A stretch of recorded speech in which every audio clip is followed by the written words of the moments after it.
Sapo que chama chuva e que diz que foi, não foi. A mulher que pega foice tem o traje de viúva. Raposa que come uva tem o dente degotado. Homem que faz machado já pode chamar ferreiro. Nego do beiço coveiro tem o pé aparentado. Rádio Web EO.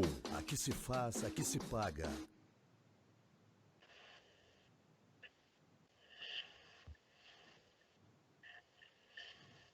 Bom dia, boa tarde, boa noite. Estamos começando mais um Agro EO Negócios.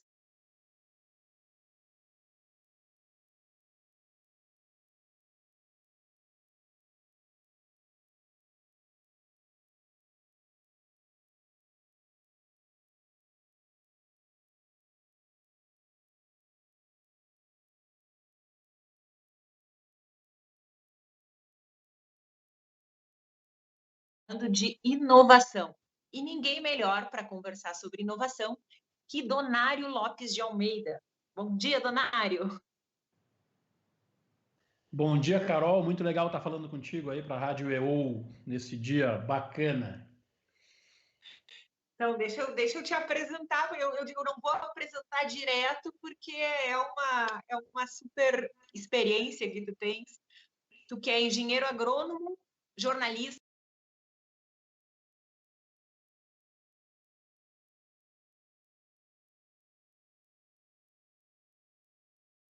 Wisconsin, Toronto, recentemente também na Singularity University, lá do Vale do Silício. Estava vendo que é a mesma que abriga a Hypercubs, a startup, aquela do brasileiro que fez sucesso.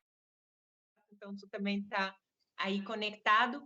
O Donário também atuou no mercado da genética bovina, liderando a DS Alta Genetics, e foi presidente do Canal Rural, que foi quando nos conhecemos, né? Eu já virei aí tua fã. E muito importante, tu é entusiasta do agronegócio, da tecnologia, e é produtor rural, assim, ou seja, tu não está só no virtual, tá com a mão na massa, digamos assim. Literalmente, na verdade, hoje até estou aqui em Arambaré, no interior do Rio Grande do Sul, onde a gente tem uma propriedade rural. Eu estou acompanhando aqui o final da colheita do arroz e da soja nesses dias, e felizmente hoje a gente consegue ter conectividade. Passei a manhã inteira aqui trabalhando com várias videoconferências de gente de São Paulo, Porto Alegre. Então, assim, esse mundo conectado dá essas oportunidades até para um produtor rural no interior de Arambaré tá falando com a Rádio EO, né? Que legal. E nós espalhando para o mundo aí as tuas ideias.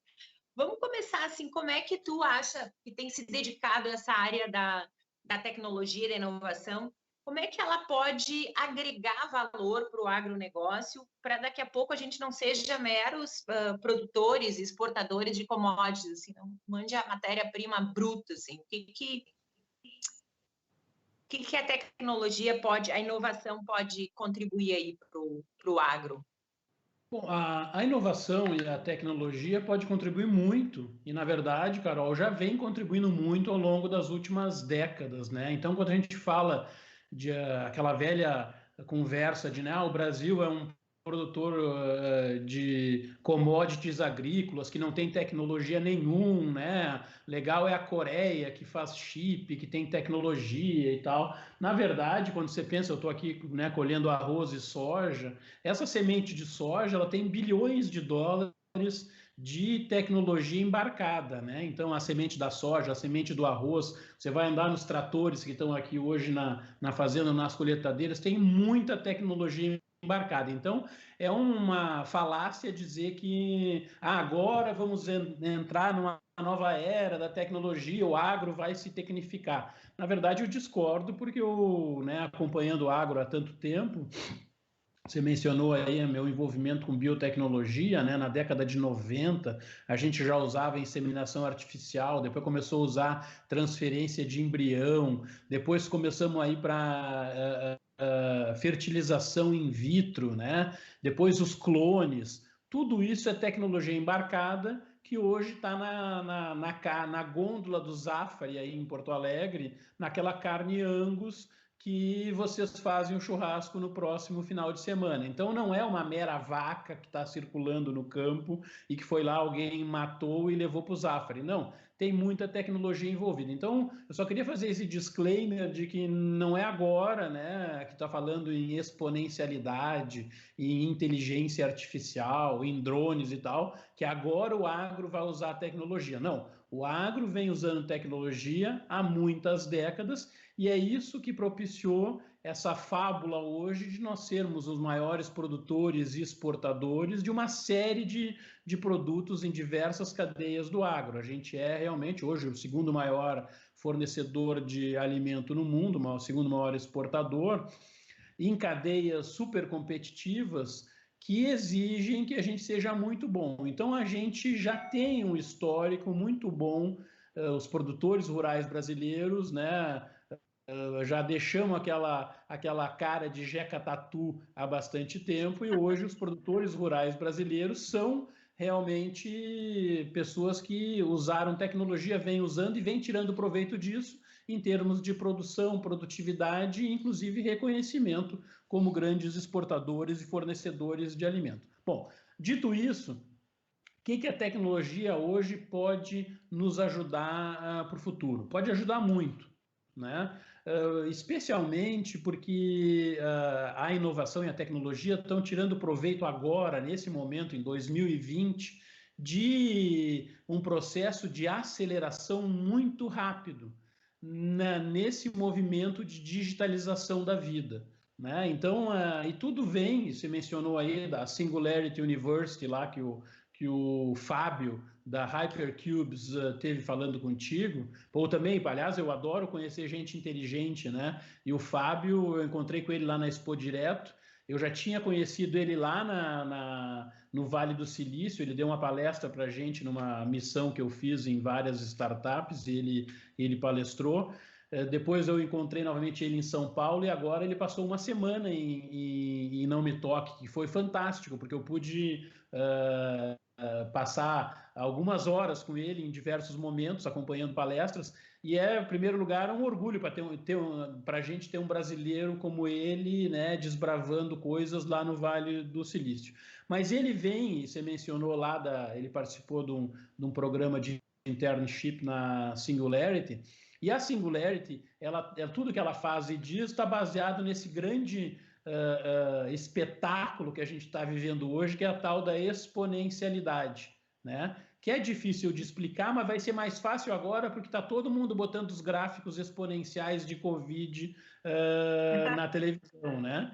Então, a exponencialidade, ela vem e o que afeta a tecnologia, ela vem dessa característica de que nos últimos 50 anos, a cada ano e meio, a capacidade de processamento dos computadores dobra. E ela vai dobrando, dobrando, dobrando. As primeiras 5, 10 dobradas, os números ainda são pequenos, mas quando começa a aumentar essas dobras, elas começam a virar curvas inacreditáveis que miram para o céu, né? E esse poder computacional que vem dobrando a cada ano e meio, né, que foi a origem da lei de Moore, né, um dos fundadores da Intel falou lá na década de 60, né, que a cada 2 anos os computadores vão duplicar seu poder. No fim ele estava errado, era 1 ano e meio só, né? Então esse negócio fez as coisas se transformarem. Tanto que hoje eu estou aqui na minha fazenda com o meu laptop MacBook Pro conectado, processando o teu vídeo, processando uma série de outras coisas, porque o poder dessas máquinas são fantásticos. E ela é o dobro do que era 2 anos atrás e a metade do que vai ser daqui a 1 ano e meio, né? Então, a gente está vivendo exatamente essa volta dessa curva exponencial, que a cada dia surgem coisas maravilhosas, novas soluções, novas ferramentas, porque o poder computacional e o poder de memória das máquinas está avançando e dobrando a cada ano e meio. Então, dito isso, essa é a base dessa grande transformação que a gente está vivendo nesse momento. Há 3 anos atrás, os próximos 3, 4, são anos de grandes transformações, né? E essas transformações estão oportunizando desenvolvimento de novas soluções. Eu vou me ater a algumas delas, né? Mas principalmente para mim, os equipamentos que hoje conseguem capturar informações e dados, são os famosos IoTs, né, que levam para a internet das coisas. Então, esses sensores, que hoje tem sensor em tudo que é lugar. Por que são possíveis esses sensores hoje? Porque a cada ano e meio, o tamanho deles foi reduzindo pela metade, né? Um sensor hoje, que está aqui no meu iPhone, né, um acelerômetro que tem aqui dentro, que vê se eu mexo para a esquerda, direita, para cima e para baixo, há 20 anos atrás ele era um equipamento tamanho de uma motocicleta, né? Hoje ele é um mini chip dentro, é uma das pequenas coisas que tem dentro do iPhone. Enfim, este é um exemplo de um IoT, né? De um sensor. São tão pequenos e são tão baratos hoje por causa da exponencialidade que você está cheio de sensor, né? Eu vou agora, daqui a pouco eu vou ali na colheita da soja e eu olho a máquina John Deere e está cheio de sensorzinho em tudo que é lugar. Se o pneu está vazio, está cheio, se o grão está entrando corretamente, se está saindo a sujeira, se o ventilador está ligado ou não está ligado, a velocidade da máquina, quantos quilos de soja está colhendo por hectare, enfim. Tudo isso são sensores em vários locais da máquina que se juntam num computador central e processam com esse poder todo de processamento que vem crescendo e nos trazem informações maravilhosas. Então, o primeiro ponto que eu acho que é importante mencionar é essa nossa nova capacidade de coletar dados através de sensores em tudo, né? Tem sensor no nosso carro, no nosso celular, na colheitadeira, sensores meteorológicos espalhados pelas fazendas, enfim. Esse processo da exponencialidade propiciou essa difusão de sensores que são, na verdade, geradores de dados.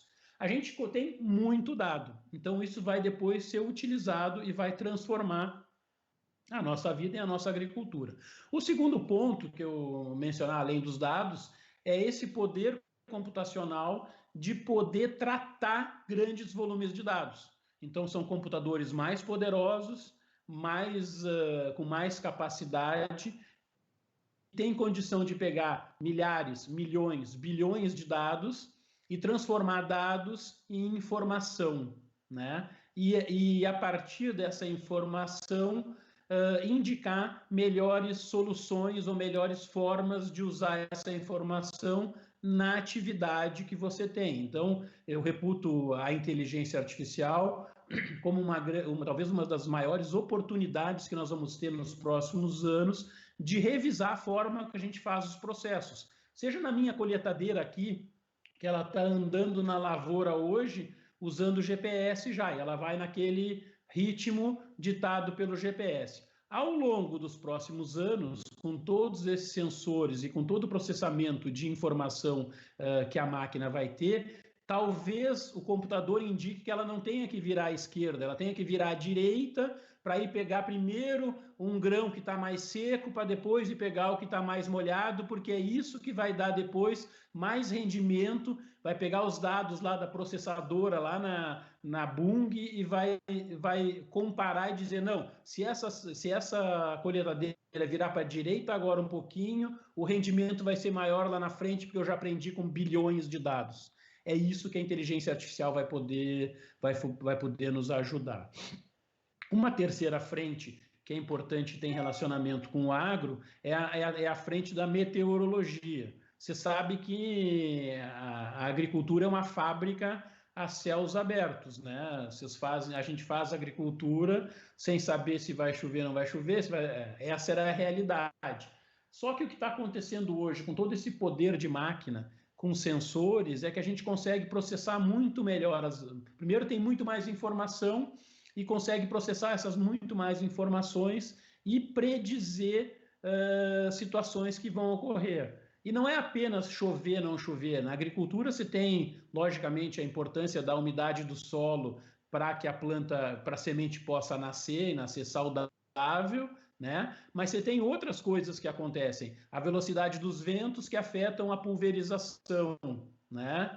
Você tem a umidade do ar que afeta a forma como essa planta reage a determinados tratamentos. Enfim, a meteorologia tem uma série de impactos no agronegócio. Então, de novo, na meteorologia, com a quantidade de dados levantados, com o poder computacional, está nos dando uma outra dimensão de meteorologia, que vai novamente, misturando com os tratos e com todos esses dados, nos dizer, né, no futuro próximo, Donário, não precisa acordar amanhã às 6 da manhã para ir para a lavoura, porque amanhã às 6 da manhã, das 6 às 11, tem previsão de um vento vindo de tal lugar que você não vai poder fazer o tratamento que está previsto para fazer. Nós vamos transformar essa agenda para mais tarde e você, na verdade, vai ter que ficar até mais tarde amanhã porque o horário vai ser melhor para fazer esse outro tratamento. Então, a gente vai começar a ver essas misturas de muitos sensores e dados com inteligência artificial, com meteorologia e mais na frente, o quarto ponto que eu acho que tem uma grande importância é a robotização das operações. E por robotização, eu falo, né, não é aquele sonho só do Donário, não precisa acordar amanhã que o trator está saindo sozinho e ele vai lá fazer tudo assim, assim, assado. Mas é um pouco disso também, né, de minimizar a atuação do humano na operação, porque o humano tem uma grande tendência de fazer coisas humanas, né? De olhar para o lado, fumar um cigarro, apertar o botão errado, né? De sair do padrão, né? De sair do padrão. Então, a robotização que eu falo é muito mais tudo bem que eventualmente a gente vai chegar nessa situação, né, da Alexa de manhã, não precisa acordar porque os tratores estão saindo, está tudo certo. Talvez a gente chegue nisso e deve chegar nisso. Mas eu falo muito antes de robotizar operações que hoje são feitas por humano, seja pelo proprietário ou pelo operador da máquina ou pelo cara que está lá, que vai automatizar esses processos, né? Então, essa robotização nesse sentido de automatização de processos, de usar novas ferramentas e equipamentos que fazem as coisas mais automatizadas, né? De operar drones que podem ir direto em tal lugar e fazer certas coisas que o humano e a máquina atual não conseguem. Então, esse eu diria que seria o quarto grande linha de impacto que a gente vai estar vivendo. Mas, novamente, Carol, são coisas que estão sendo agregadas na medida do que a gente fala, entendeu? Muitas desses sonhos que eu estou te contando, tem várias fazendas já operando com algumas dessas funcionalidades. E segue naquela lógica de que o agro não para, o agro segue investindo em tecnologia. Mas a inovação e essas novas tecnologias têm ajudado bastante e elas têm um potencial muito grande de aumentar nossos índices de produção, né, por fazer melhor, aprender através desse aprendizado de máquina, tomar decisões que nós humanos não conseguimos tomar, né? Vai nos oportunizar ganhos de produção, ganhos de produtividade, ganhos de sustentabilidade, que é importante hoje, né? Produzir mais, melhor em áreas menores, sem avançar em áreas complicadas. E acho que a gente está indo para um caminho de ter um agro ainda mais pujante. Essa é a minha visão. Eu vejo o futuro e vejo a inovação como muito positivas e que vão surpreender muito a todos os partícipes das cadeias nesse sentido de produzir mais, melhor, de forma mais sustentável. Tem muita expectativa, assim, né, digamos, mundial em torno da produção de alimentos, que é o grande desafio, né? A população sempre maior e aumenta a demanda. Tu acha que o Brasil, com o apoio, enfim, dessas novas tecnologias, pode aí ser o campeão, o grande provedor mundial? Olha, tem dois lados essa moeda, né? Ao mesmo tempo que que a sensores, base de dados, inteligência artificial, robotização e controles meteorológicos ajudam o produtor de arroz aqui no Rio Grande do Sul, ou de soja ou algodão no Mato Grosso, eles também estão disponibilizados para os produtores da África, para os produtores da China, para os produtores europeus e os americanos tradicionais produtores. Então, na verdade, não é que essa tecnologia venha ajudar só os brasileiros, né? O mundo segue rodando. Então, assim, a minha visão é de que sim, pode ajudar o Brasil a continuar nesse processo de profissionalização do agro e, dadas as condições de terra, clima e know-how, a gente tem condição, sim, de ser o maior produtor em grande parte das cadeias produtivas de alimento para a humanidade. Pode sim e vai ajudar, e o Brasil tem essa capacidade.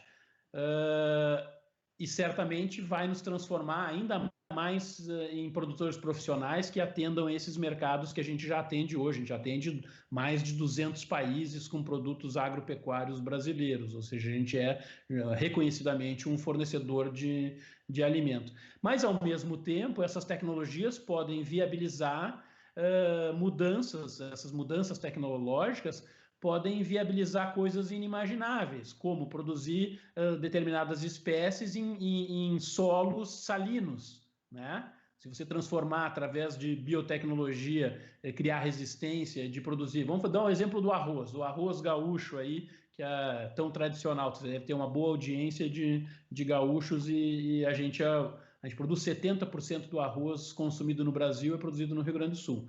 Por que que isso acontece? Porque no Rio Grande do Sul a gente tem a condição de plantar esse arroz irrigado. O arroz irrigado é o que dá a qualidade que você gosta aí do arroz soltinho, grão fino e longo e tal e tal. Beleza. Por que que não acontece no Mato Grosso? No Mato Grosso, essa mesma variedade de arroz do Rio Grande do Sul não consegue ser produzida lá. Também não consegue ser produzida na China. Também não consegue ser produzida na África. É produzida nos Estados Unidos e algumas regiões. Bom, e se a gente pegar essa espécie, essa variedade de arroz que tu gosta, que todo mundo gosta, e a gente mudar ela geneticamente, e a partir de agora não precisa mais de água irrigada, de ser irrigado esse arroz, ele pode ser plantado lá no seco, no Mato Grosso ou na África. Cara, isso pode ser uma transformação que acaba com a orizocultura gaúcha, entendeu? Então, assim, ó, dei apenas um exemplo hipotético aqui, mas a gente tem que estar atento porque essas tecnologias estão disponíveis para todo mundo, inclusive para o pessoal da Etiópia, entendeu? Que pode daqui a pouco estar produzindo arroz da mesma qualidade porque mudou um gene, mudou uma forma de fazer e agora está lá e vira um grande competidor. Então a tecnologia tem isso. A gente tem que estar muito atento para poder entender, assimilar, implantar, integrar nos nossos processos antes que outros o façam e se tornem mais competitivos e nos destruam, entendeu? Então, assim, é uma faca de dois gumes, mas o que nos leva a querer mais e estar entendendo o que está acontecendo e ser um early adopter, né? Usar logo para tirar proveito logo e ser o líder nessa transformação. Pois é, essa era uma pergunta que eu tinha, tu falaste aí da questão de alteração genética, de trabalhar em laboratório. Tu acha que pode existir, no fundo, um medo da inovação matar o agronegócio? Se a gente pegar, por exemplo, aí que já se conseguiu produzir proteína animal em laboratório, então daqui a pouco vamos produzir arroz sem precisar da terra, e isso vai matar o agro, porque deixou de ser ficção científica essa coisa da genética, da produção, né? Acha-se que ali no fundinho pode ter um pouco disso? Pode ter. Eu acho que a gente vai ter muitas mudanças acontecendo, ok? A tecnologia muda muito rapidamente e ela pode transformar determinadas cadeias. Sim, a produção de proteína em laboratório já é uma realidade, está acontecendo, mas dado o tamanho da população e a própria limitação da produção de proteína animal, eu vejo isso como positiva, entendeu? Eu acho que é importante que a gente tenha alternativas de proteína produzidas de outra forma, que poderia, de alguma forma, transformar determinados nichos. Eu não digo no mainstream, porque você vai continuar precisando de milhões de toneladas de soja para alimentar bilhões de bocas, entendeu? Então, assim, mainstream, eu acho que ainda nós não vivemos esse mundo do risco, mas em algumas situações mais nichadas, eu acho que essa mudança e esse risco ele pode acontecer em menos anos, entendeu? Para algumas produções, transformar laboratório. E você tem algumas experiências em Porto Alegre mesmo, a gente fez lá o Hackatagro em dezembro, ali no projeto da Farsul e do Senar, e a gente trouxe para o nosso ambiente ali o pessoal da Urban Farms aí, né, com fazendas modulares resolvendo problemas de verduras. Esse é um negócio que muitas vezes pode transformar rapidamente um determinado mercado, entendeu? Porque quando você mistura algumas coisas, tipo conveniência, tipo preocupação com sustentabilidade, preocupação com defensivo, eventualmente alguns nichos. Então, você vai pensar, eu sou um produtor de hortifruti para cadeias de restaurantes elite em Porto Alegre, né? Cara, pode vir rapidamente uma solução tecnológica que te elimine do mercado, porque você pode ter hortas urbanas no Moinhos de Vento, com produtos super frescos, que a Carol vai preferir comer aquele ali super fresco colhido na hora do que o outro que vem da Ceasa ou que vem do Ceagesp de São Paulo, com uma pegada de carbono brutal. Então, assim, ó, talvez a gente vai começar a ver alguns nichos primeiro acontecendo e vai afetar a vida de determinados produtores em algumas situações. Mas eu acho que por alguns anos ainda, em função de custo de energia e da própria falta desse apelo sustentável ou de preocupação mais moral, ainda demora um pouco, mas sim, eu vejo numa janela de tempo um pouco mais ampla, algumas cadeias podem sim ser disruptadas por esses novos modelos. E a tecnologia ainda é uma coisa só para os grandes ou ela já é possível aí para o produtor de menor porte, agricultura familiar, ou no momento tu acha que só os grandes estão se beneficiando aí de toda essa tecnologia? O normal é que o grande ele tenha uma certa vantagem porque ele tem acesso à informação, ele tem acesso aos funcionários, né, mais qualificados, ele tem apoio, normalmente o grande ele tem muito apoio dos próprios fornecedores, então o fornecedor de máquina, de semente, de adubo, ele tem uma preocupação maior com o grande, ele leva os melhores técnicos, ele debate, ele conversa e tal. Então, de uma maneira geral, assim, o grande tem uma certa vantagem importante, né?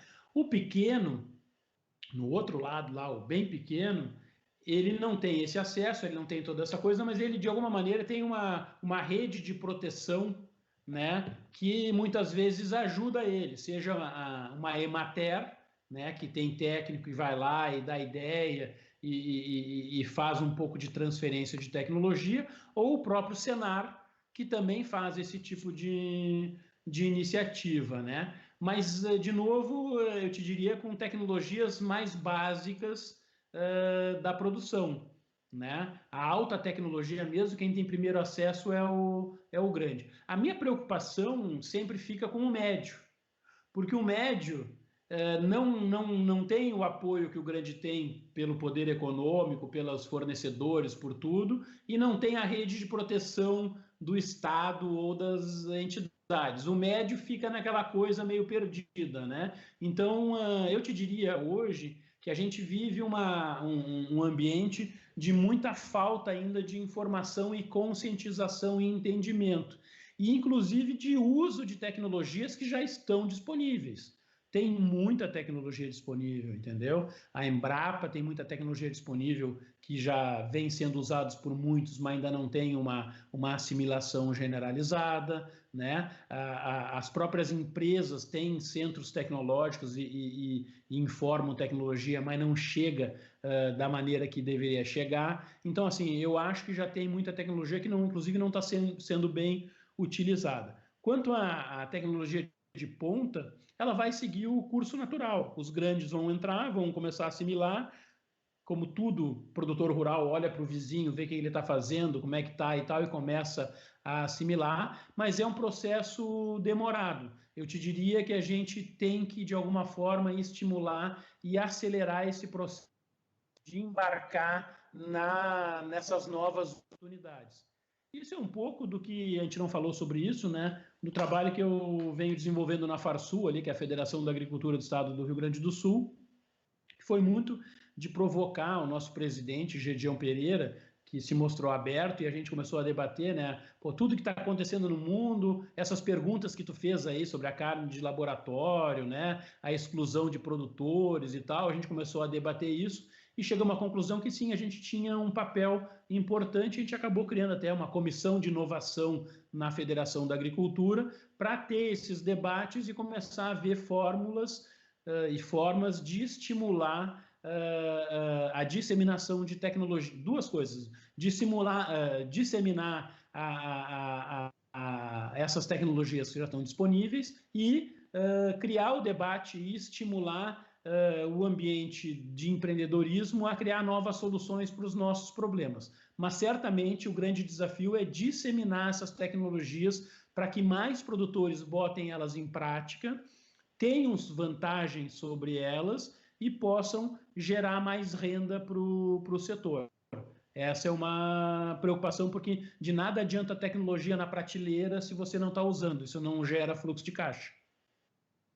Pois é, quando você nos falava aí das contribuições, né, da inovação da tecnologia para o agro, tu falaste aí em IoT, que é a internet das coisas, em dados, o Big Data, né, a questão da robotização, a inteligência artificial, né, meteorologia. Essas coisas, esses termos ainda assustam o produtor rural, porque parece, de novo, aquela questão de ficção científica e não algo possível no dia a dia. Tu, assim, enfim, como produtor rural e que circula tanto nesse meio, né? Como é que tu sentes isso? Eu acho que são mundos muito distantes, né? Porque no final do dia, tu falou aí, né? Eu tive lá, eu estava lá no Vale, nos últimos 2 anos eu fui 3 vezes para o Vale do Silício, né? E tu vê lá toda aquela loucura de desenvolvimento, né? Eu tive a oportunidade de ir para Israel também nesse período e fui para a China também, sempre para olhar a tecnologia. Todo mundo fala como se fosse assim simples, né? Não, a gente faz isso, a gente faz aquilo, porque isso, porque inteligência artificial, porque dados, porque robô, maquininha e tal e tal. Cara, aí eu vou sair daqui a pouco, eu vou ali olhar a lavoura e vou encontrar ali os caras que estão fazendo esse negócio, né? Tudo bem que a maioria deles já tem um celular no bolso, tá? Mas eles não têm noção do que está acontecendo, entendeu?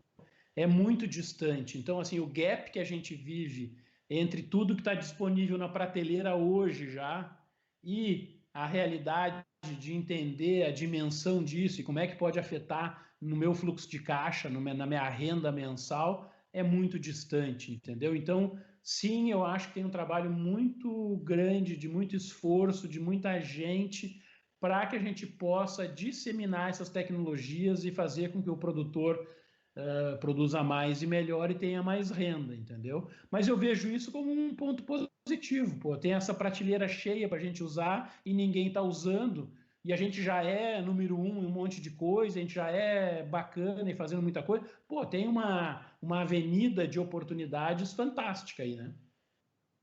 E as startups, elas podem, outra palavra que deve assustar um pouquinho no meio rural, elas podem ajudar nesse processo, de repente, levando o pessoal da tecnologia para o campo, para pensar em loco ali, o que se pode melhorar, Sim, eu acho assim ó, que esse movimento das startups, né, do empreendedorismo, que ficou tão na moda o ano passado, retrasado, na verdade já faz uns 2 ou 3 anos que começou. Hoje a gente até saiu um pouco da moda, porque agora só se fala em vírus, né? Mas é um movimento interessante que, especialmente no agro, o que eu pude ver? Eu pude ver que tem muito mais gente interessada nos nossos problemas, querendo fazer coisa para ganhar dinheiro. Lógico, o empreendedor, o gurizão que saiu da universidade, né, cheio de gás e ideias e tal, ele quer ter o seu unicórnio, né? Que é outra palavra aí, né? Uma startup de 1 bilhão de dólares. E ele, para ter uma startup de 1 bilhão de dólares, ele tem que ter um problema ou alguns problemas de bilhão de dólar para resolver, né? Então, a primeira desafio da startup é encontrar um grande problema para resolver, Para né? solucionar. No campo, exatamente. No campo, a gente tem muitos problemas, né? Então, assim, o que eu tenho visto desse ambiente das startups é que se abriu uma janela de oportunidade para a gente do agro de ter pessoas qualificadas, né, que estão saindo das universidades, empreendedoras que têm vontade de crescer e fazer acontecer, de se interessarem pelos nossos problemas e trazerem soluções inovadoras para coisas que a gente faz do mesmo jeito há décadas. Então, assim, é sim um movimento importante, é sim um movimento que já está trazendo resultados para o setor, né, em várias frentes dessa que eu te falei, né, de sensores, tem várias startups de sensores ajudando produtores a irrigar melhor, a tomar decisões melhores na hora de fazer manejos nas lavouras. Na inteligência artificial já tem softwares aí sendo utilizados para trazer respostas para problemas do agronegócio. Em termos de robotização, essa talvez seja a que esteja mais evoluindo, porque essas máquinas, cada ano, cada geração nova de tratores, coletadeiras, plantadeiras, pulverizadores, trazem novos sensores embarcados com softwares processando e criando robozinhos nesses ambientes. Já está acontecendo e várias são os exemplos de startups fazendo esse tipo de coisa. Na área de meteorologia que eu mencionei, é a mesma coisa. Tem várias startups hoje trazendo soluções. Então, eu vejo as startups como uma oportunidade de ter muito mais pequenas empresas, né, empreendedores com formações distintas, e não estou falando de engenheiro agrônomo e de veterinário e de zootecnista, eu estou falando de cientista de dados, pessoal de TI, engenheiro de produção, engenheiro de software, preocupados com a plantadeira, como é que ela reage a determinadas situações. Então, eu acho que essa é a grande riqueza desse ambiente da inovação, das startups, para o agro, da gente aproximar esses dois mundos e trazer soluções inovadoras, né, para que produtores produzam melhor, mais e melhor, ganhando mais renda, e que empreendedores desenvolvam empresas que tenham sucesso e que eventualmente virem unicórnios. 90% delas, está na estatística, morrem, né? Mas você tem 10% que resolvem problemas reais e que vão ter soluções, e vai ter 0,5% ou 1% que vai ser uma bela de uma grande empresa com uma tremenda solução. Então, eu acho que é um ambiente muito interessante. E esse é o ponto, né? Voltando de novo aqui para a Comissão de Inovação da Farsul, esse é o grande desafio de nós, produtores, e nós, entidade, de atrair esses melhores talentos para que se interessem pelos problemas do agro. Então, muito do nosso trabalho na Comissão de Inovação é no fortalecimento ou na construção de um ecossistema de inovação agro no Rio Grande do Sul, que a gente possa atrair o pessoal da URGS, da PUC, da Unicinos, da Santa Maria, da Universidade de Passo Fundo, de Pelotas, para que essas pessoas se interessem pelos nossos problemas e resolvam os nossos problemas, entendeu? De forma inovadora, disruptiva, que a gente possa produzir mais, melhor, de forma sustentável.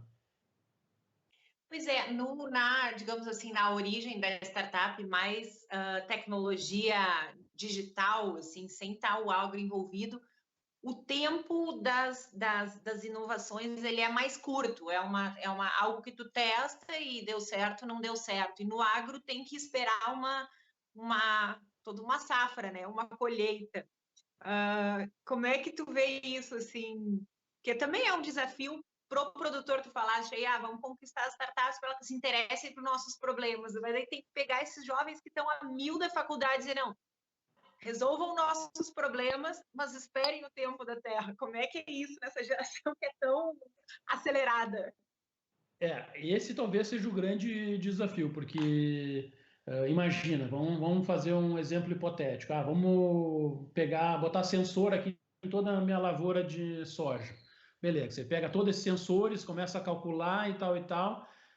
Vamos comparar com o próximo evento. Quando é que é o próximo evento? O próximo evento é daqui a um ano, na próxima safra. Né? E se eu quero ter histórico de 3, 4, 5, 8 eventos, são 8 anos, né? Então, assim, isso no caso de uma cultura anual. No caso de pecuária, né, o bovino, o intervalo entre geração é de 2 anos, né? No ovino, não. O ovino é mais rápido. No frango, muito mais rápido. Então, assim, a gente tem essa característica do agro que é exatamente isso. Os ciclos são ciclos longos, né? Então, sim, é um dificultador. É diferente de um cara de uma startup que quer resolver um problema de indústria de prego. Produz prego todos os dias do ano, se quiser, né? Então, tu pode melhorar o processo, no dia seguinte muda tudo, no dia seguinte muda tudo, no dia seguinte muda tudo. Então, a velocidade da evolução é muito mais rápida. Bom, dito isso, é um complicador? Mas a gente evoluiu a agricultura nos últimos 500 anos usando ciclos. Então, já é um negócio que já acontece. De uma maneira geral, essa é uma das dificuldades que esses caras têm, de entender esses ciclos e ciclos de resposta. E o outro é a sazonalidade. A gente tem que fazer tudo agora, nesses 4 meses do ano, porque os outros 8 meses do ano não tem atividade com soja ou com arroz, né? Mas é um dificultador que é inerente ao negócio, né, Carol? Então, frustra um pouco alguns empreendedores, mas o prêmio lá na frente também tem esse acelerador de prêmio, né? Pois é, eu até selecionei algumas startups aqui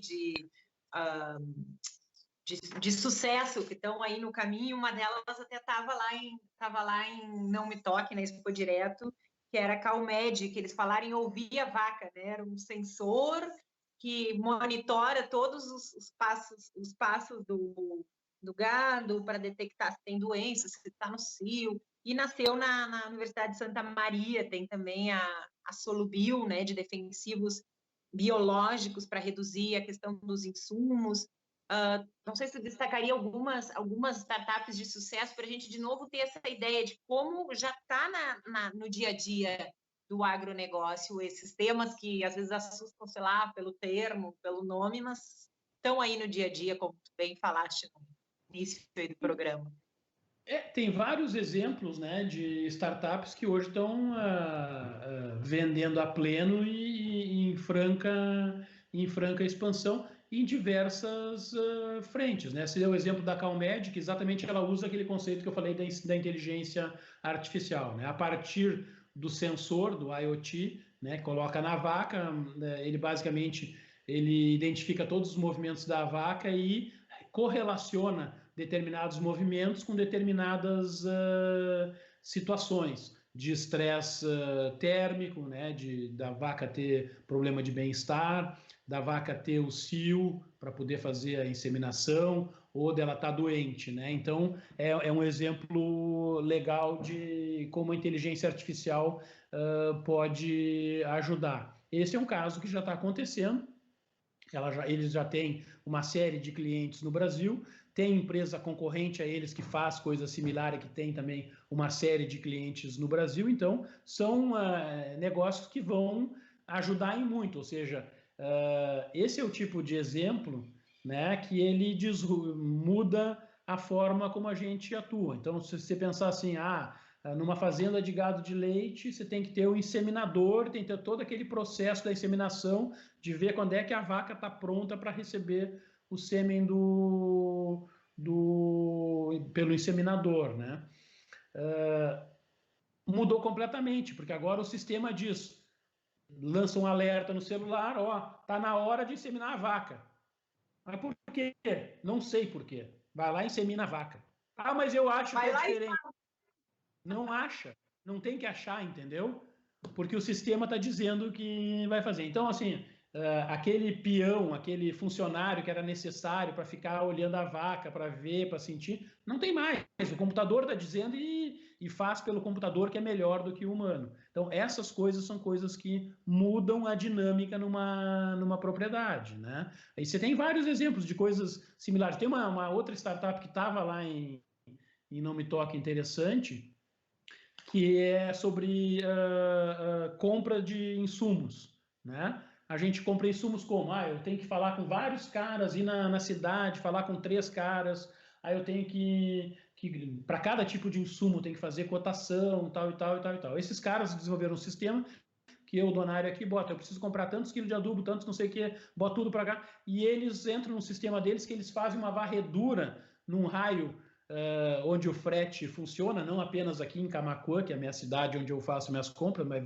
provavelmente fazem um levantamento em Tapes, em Porto Alegre, em Pelotas, em São Lourenço, varrem esses fornecedores de insumo, veem quem são os melhores preços com o frete e me dizem, Donário, em vez de ligar para os teus 3 caras, eu estou te dando aqui a melhor cotação num raio de 500 quilômetros e eu vou ganhar uma parcela do ganho que eu tive nesse negócio. São coisas, foi lançado agora e estava lá em Não Me Toque já comprando 10 milhões de reais em insumos agropecuários. Não existia há 6 meses atrás, entendeu? E é um negócio fantástico, porque tem valor para mim, não apenas na redução de dinheiro, mas no tempo. Imagina ter que ligar para 3 caras, fazer visita, tomar cafezinho, bater papo, né? Falar de futebol, tudo aquilo que é... Sim, é inerente ao contato, né? É inerente e ineficiente, né? Que é coisa exatamente. que é coisa mais ineficiente de comprar adubo e ter que falar de futebol, né? Para amenizar o ânimo, para chegar na hora até o preço. Então, assim, são coisas. Eu prefiro, se tu gosta de futebol, fala de futebol com teus amigos, não com todo mundo que tem opinião diversa. Enfim, então não é apenas o ganho econômico do preço ali, mas o ganho de eficiência que esses processos vão trazer, né? Na área de drones, aí tem essas startups em Porto Alegre, tem, né? A Sky Drones, que estava também lá em Não Me Toque, que é uma empresa hoje que fornece drone para uma série de atividades, que está substituindo determinadas atividades, aumentando eficiência, aumentando velocidade e diminuindo o custo, né? Então, drones são várias startups aí que estão hoje trazendo soluções nessa área. Enfim, você tem muitas soluções hoje de comercialização, de compra de insumos, de mapeamento e uso de plantio direto ou de plantio inteligente, né? ou de tratamento inteligente de lavoura. São várias startups nessa área que reduzem custo de diesel, reduzem custo de adubo, reduzem custo de defensivo, aumentam a eficiência desses insumos e transformam a agricultura. Tudo isso está disponível hoje, Carol, entendeu? Começa a aparecer uma aqui, outra lá. O desafio vai ser em consolidar quais são as melhores soluções e o grande desafio de conectar produtores com essas soluções. Eu acho que aqui tem o grande desafio dessa conexão e uso dessas tecnologias o quanto antes, para que esse ganho vá para o bolso do produtor, entendeu? O quanto antes. Ou seja, quando a gente está falando em startup, a gente não está falando em coisas mirabolantes aí de ir para o espaço, são coisas simples que geram eficiência e, por consequência, aí, ganhos para o dia a dia do agronegócio, é isso? Tem muita coisa mirabolante, tem muita conversa de PowerPoint, tem muita solução esdrúxula que não vai funcionar, porque, de novo, nós estamos falando, vamos dizer assim, ó, quem são esses empreendedores? São caras que saíram da universidade cheios de ideias que nunca botaram o pé no barro, entendeu? Não tem noção do negócio. Então, tem muita coisa que é maluquice mesmo, entendeu? Quando a gente vai para um hackathon aí, tem umas ideias completamente malucas. Mas, às vezes, tem ideia completamente maluca que você dá uma lapidada, uma ajustada, que ela pode virar maluca de maravilhosa. Exatamente, vai virar unicórnio, entendeu? Então, não é toda startup que tem coisa legal, tem muita picaretagem, tem muito sonho, muita viagem, né? Mas isso é normal, eu te falei que 90% delas fenecem, né? Isso não é daqui, é do mundo inteiro, até mais que isso. Então, assim, tem muita que vai ser lançada, vai aparecer, o cara vai gastar um dinheiro, alguém vai investir, vão testar, e não faz sentido nenhum usar isso aí no campo. Beleza, vai morrer, vai quebrar, vai acabar. Mas tem uma parcela delas que vai ter condição. Então, tem essas duas situações, né? A gente até agora praticamente não tinha falado aí do tema que é quase 100% pauta, que é a questão da pandemia. No meio agro, tu acha que esse isolamento forçado, esse afastamento aí, pode ajudar a inovação a se arraigar no campo? Ou seja, agora, mais do que algo competitivo, o produtor precisa tentar fazer as coisas remotas, usar mais inteligência e menos, entre aspas, pé no barro, não precisa ir, deve evitar ir à cidade, então ele, daqui a pouco vai buscar esse aplicativo e fazer as compras por internet. Acho que pode ajudar, esse momento pode ajudar o agro a adaptar, a receber a inovação.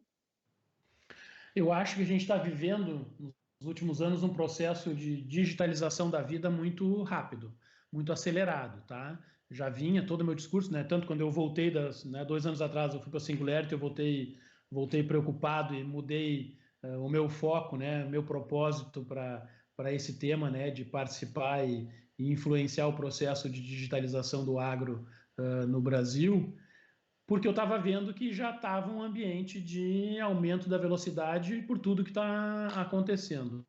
Eu te diria que esse Covid aí só acelerou esse processo, mas acelerou de forma muito rápida, muito radical. Então, um processo que já vinha em aceleração, ele é mais acelerado ainda, entendeu?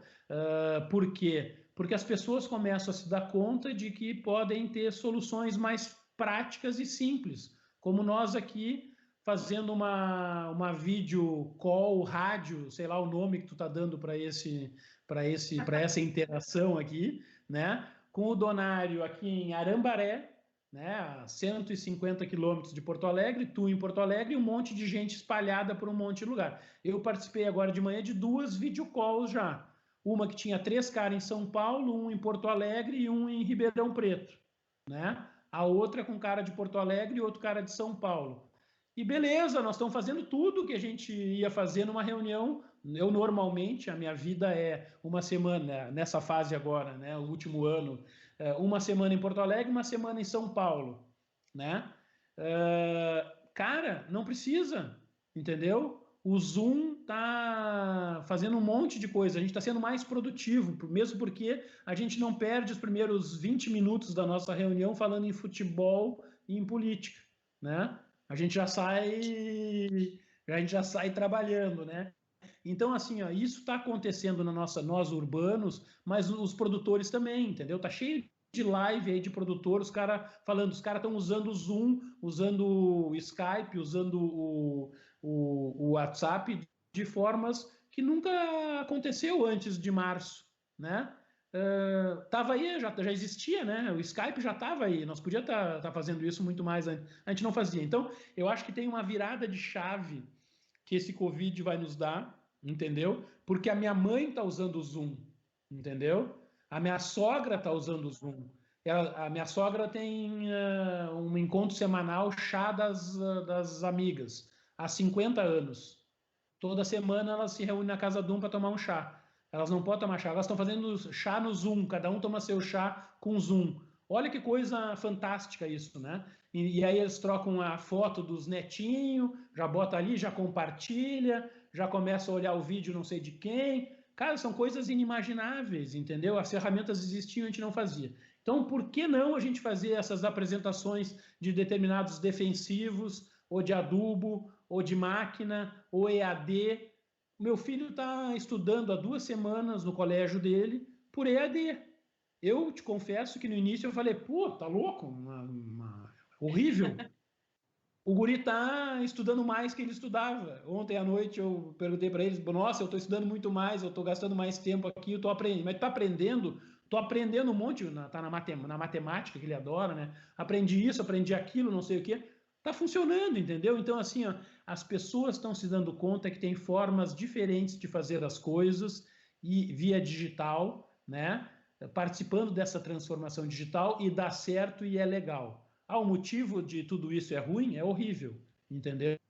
Mas está nos abrindo uma nova janela. E eu acho que minha conclusão é de que esse processo vai ser muito positivo para o agro, porque vai transformar essas pessoas, vai dar chance delas ter acesso a mais informação usando ferramentas que já estavam disponíveis, mas que agora elas estão sendo obrigadas a usar, porque está todo mundo participando desse novo mundo, né?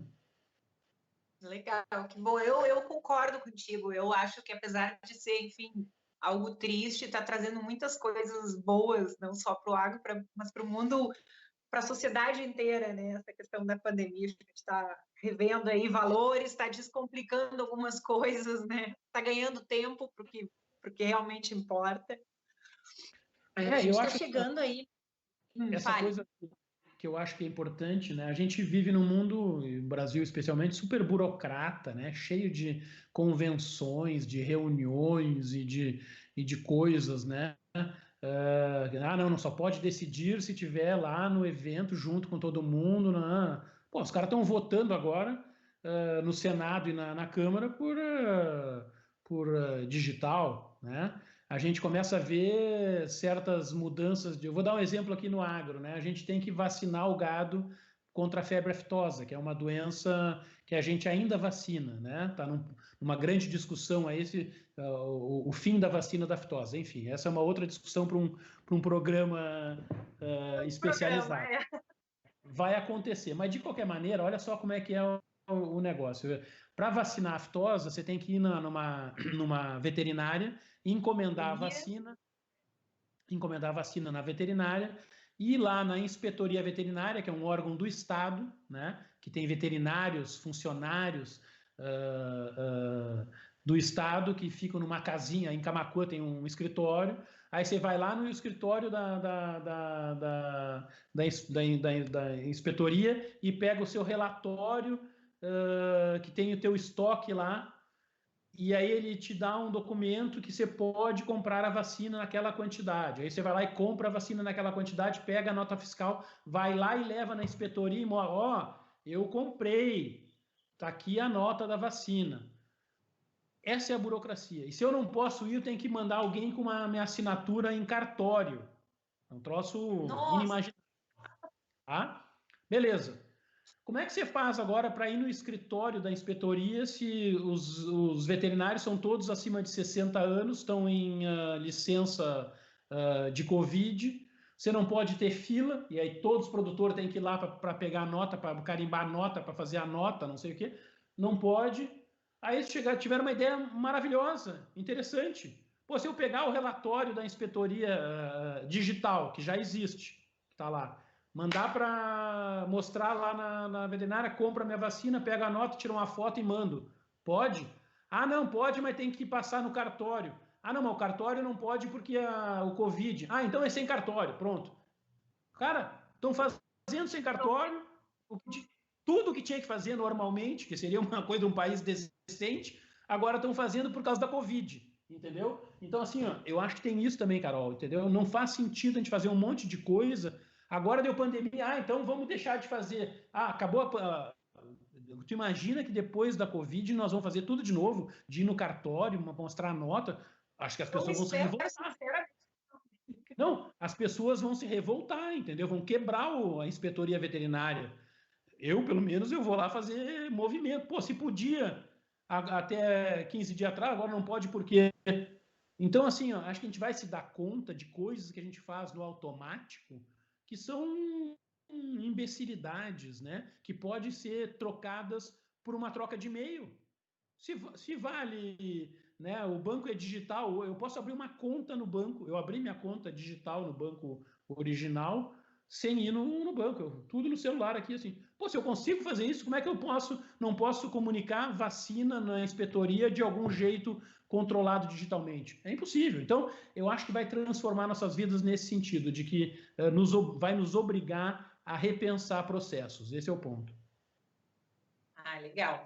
Inclusive, hoje, tu falaste na vacina aftosa, hoje é o prazo final, né, para vacinação, 24 de abril, aí prorrogado. Semana passada a gente falava nisso aí com o João Wolff, da Febrac, né, e ele dizendo, a gente se atrapalha um pouquinho nesse negócio digital, mas, pô, funciona. Então, ver se a gente incorpora esses hábitos saudáveis e ganha mais tempo para se dedicar aí às novas tecnologias. Donaire, foi um super prazer aí conversar contigo. Está chegando no vou assim, vou deixar te despedir da nossa audiência, o pessoal que tanto escuta quanto vê a nossa rádio. E mais uma vez aí, muito obrigada pela tua participação. Legal, muito obrigado. Foi um prazer falar contigo, gente que se encontrava bastante no nosso tempo de Jockey Club, né? Agora só nos eventos do agro. Para mim é uma alegria participar. Realmente, o meu interesse hoje é nesse processo de digitalização do campo, né? E falando como lá no meu trabalho na Comissão de Inovação, é esse de instigar pessoas a se interessarem pelos problemas do campo e criarem novas tecnologias, novas formas de fazer que produzam mais, melhor, de forma mais eficiente, para que a gente tenha um campo ainda mais produtivo e que nos dê mais orgulho ainda de todo o que a gente já tem, né? No meio de tudo isso, né, Carol, o mais legal é o seguinte, a gente está passando por isso sem ter preocupação de que vai ter comida ou não na mesa. Eu te garanto que arroz, feijão, carne, cara, pode ter Covid, o cacete, e nós não temos problema, diferente de outros países que estão lá preocupados se vai chegar o navio com a comida, né? É verdade, o Brasil é um país privilegiado e o que seria de nós sem o agro? Né? O agro não apenas não para, como é tudo, né? É a base, é a essência. Adoraria, acho que vou fazer mais um programa contigo daqui mais uns tempos aí, porque é muito bom esse papo. Colabora muito pro meio. Muito obrigada, Donário. E então fica por aqui mais um Agro Eu Negócios aqui na Rádio Web EO, a primeira rádio web do Brasil. Semana que vem tem mais. Tchau.